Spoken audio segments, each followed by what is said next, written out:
แล้วหายไปไหนกันโอ้ขึ้นเหรอเ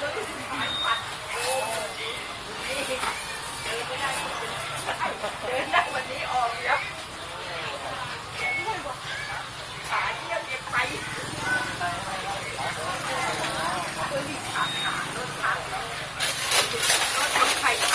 เส้นพริกเส้นพริกเอาแล้วขโมยมันเหรอเสียข้าวหมูปิ้ง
มาคนเดียวจะได้ช้าหน่อย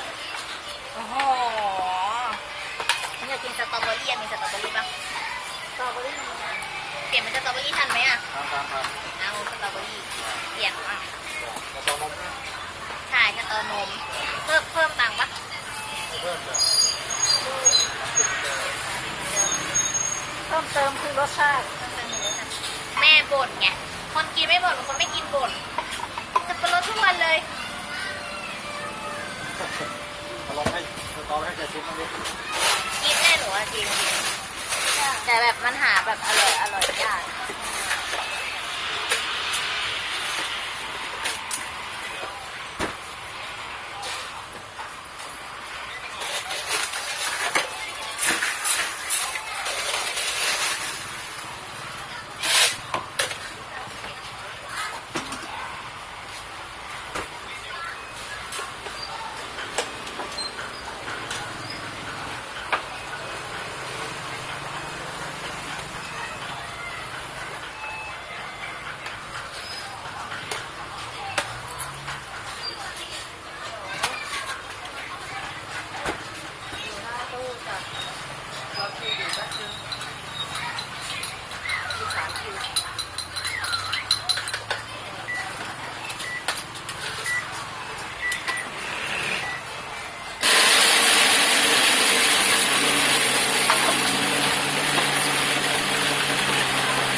รีแบบกับซื้อโกโก้อยู่พวงกับอะไรไป1,000ตอนนึงก็ว่ามันขาดแล้วนึงวันนั้นเลยมันขาดแล้วนึงตอนนั้นขายแล้วก็โดนมอดในนี้มันโดนลาไป20 สายมอดกับใช้อ่ะแจ้งทางสั้นก็ได้เพราะว่าปลูกเยอะเลยแรกเราแจ้งทางไม่โดนว่าในปลูกก่อนว่าอยู่ที่ไหนถูกเลยน่าจะใช้อ่ะ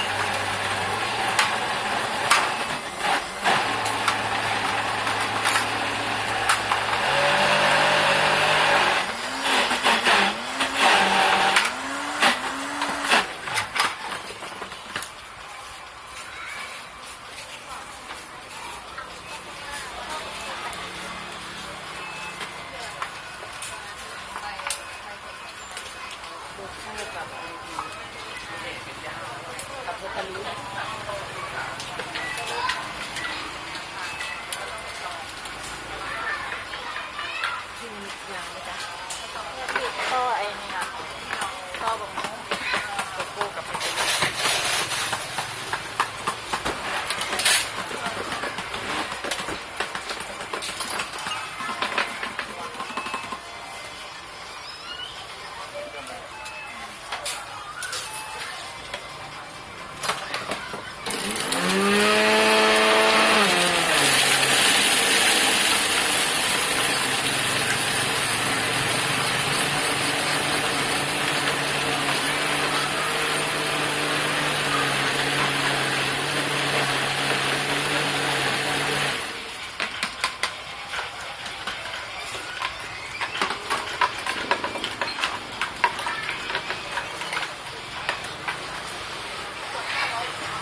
ั่นโกโก้ต่อได้แล้วก็แคนตาลูป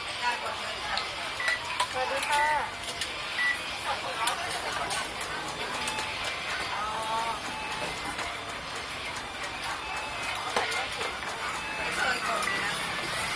มันไม่ถนัดนั่นลูกคอจ้ะลูกคอเหรอได้ลูกคอผมลูกคอไม่เขาเซลล์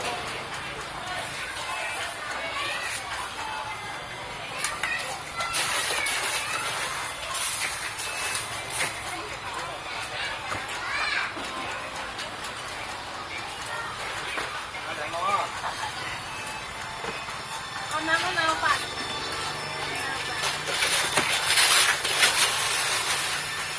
ก็มีนะ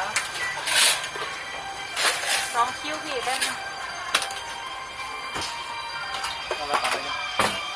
แคนตาลูปขึ้นมาก่อนแล้วจะปรุงมันให้ก่อนเอา2 ชิ้นแคนตาลูปขึ้นมาเลย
เดี๋ยวเป็นน้ำโกโก้ก็ได้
ได้แล้วครับ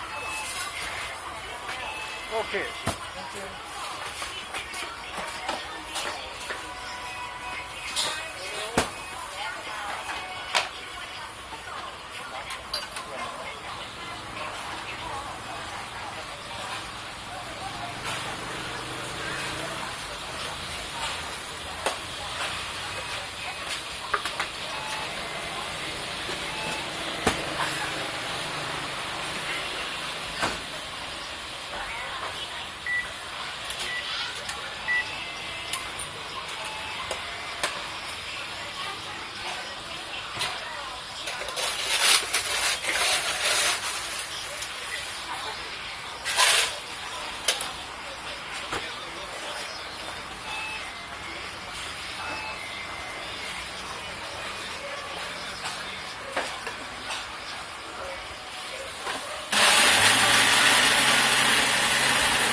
เป็นจังได้